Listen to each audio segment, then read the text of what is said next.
Assalamualaikum. Hai Kak, gimana nih kabarnya? Semoga semua dalam keadaan sehat dan tetap semangat.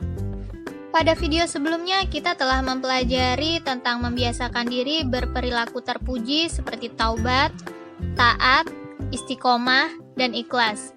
Nah, kali ini kita akan melanjutkan pembelajaran akidah akhlak, memasuki bab yang keempat, yaitu tentang memahami adab-adab sholat dan zikir. Tujuan pembelajaran kita kali ini yang pertama, siswa dapat menjelaskan pengertian adab sholat. Yang kedua, siswa dapat mengidentifikasi dalil tentang perintah sholat. Yang ketiga, siswa dapat menjelaskan tentang adab-adab sholat. Yang keempat, siswa dapat menunjukkan hikmah perilaku orang yang melakukan adab-adab sholat. Dan yang kelima, siswa dapat mempraktekkan adab sholat.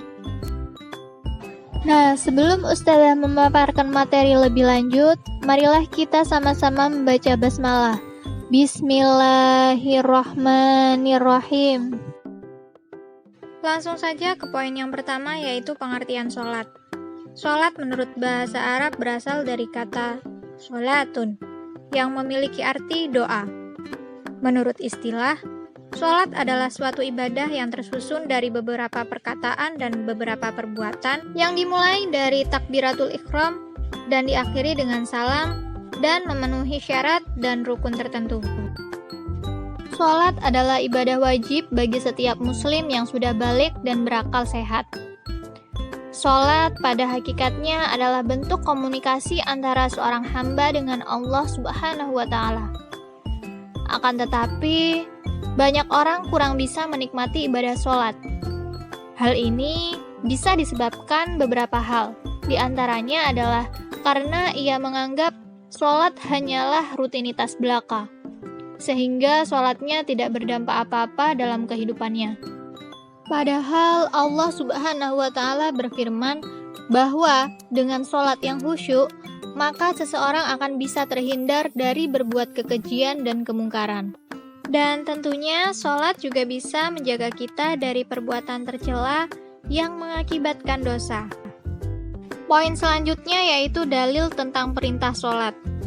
Sejatinya ada banyak ayat Al-Quran yang memerintahkan umat Islam untuk mengerjakan sholat. Seperti Al-Quran surat Al-Ankabut ayat 45 yang artinya, dan dirikanlah sholat.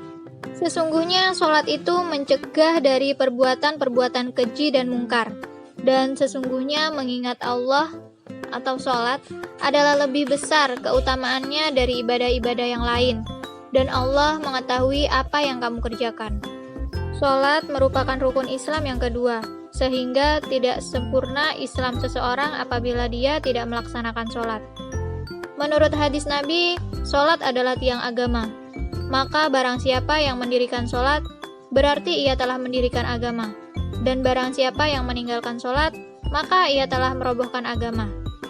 Dan menurut firman Allah di atas, sholat dapat mencegah perbuatan keji dan mungkar.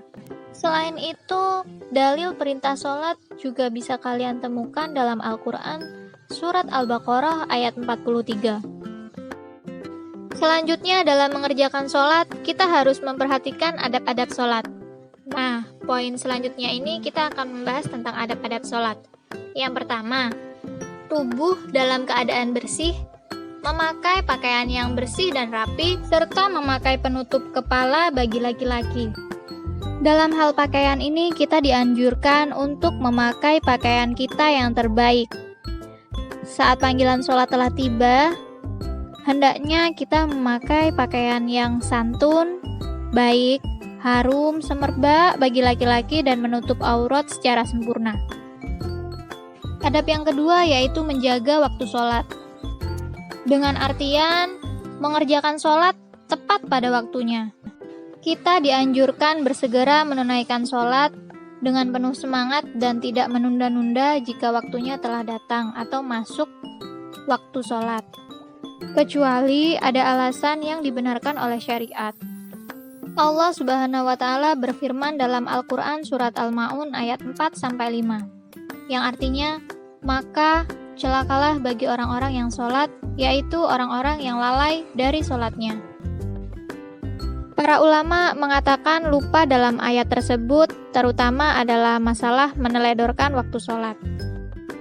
Adab yang ketiga yaitu dilakukan dengan ikhlas, niat beribadah hanya karena Allah Subhanahu wa Ta'ala.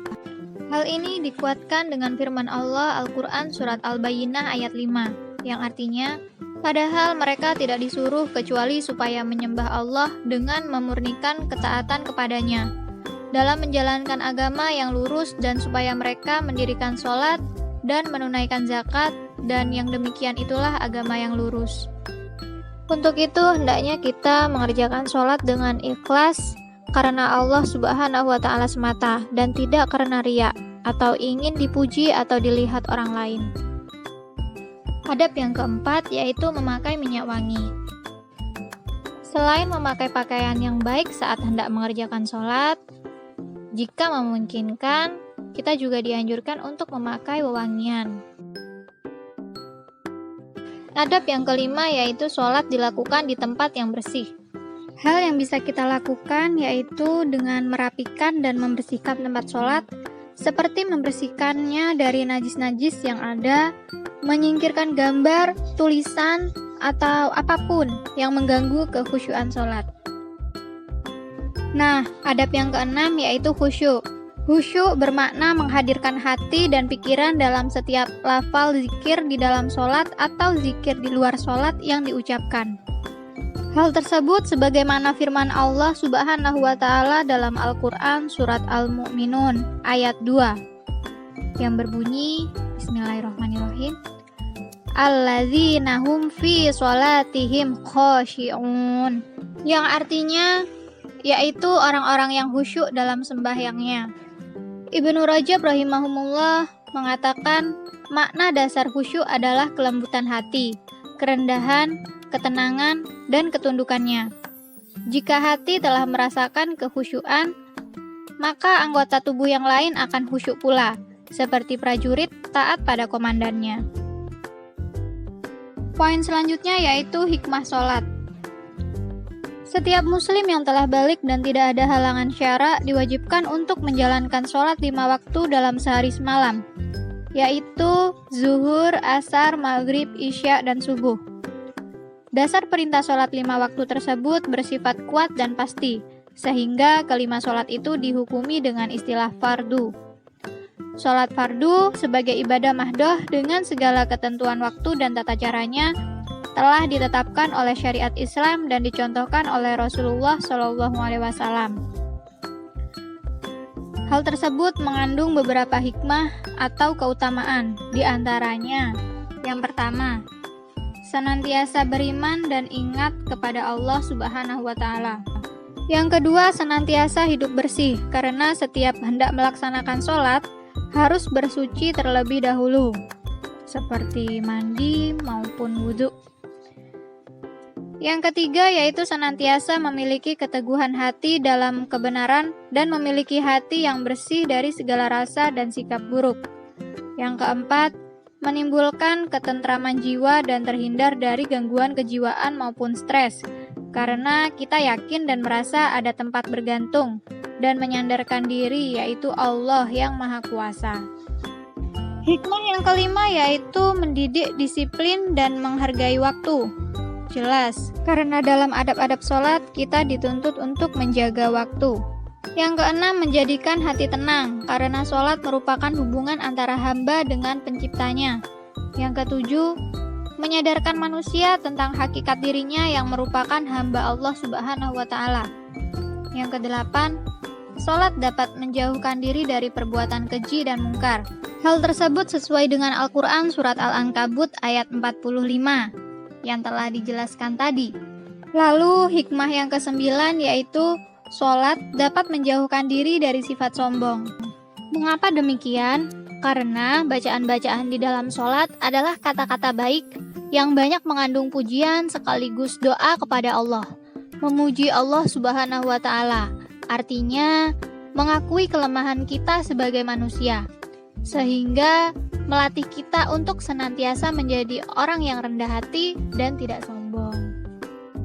Alhamdulillah, sekian dulu pemaparan materi dari Ustadzah. Semoga apa yang Ustazah sampaikan dapat dipahami dengan mudah.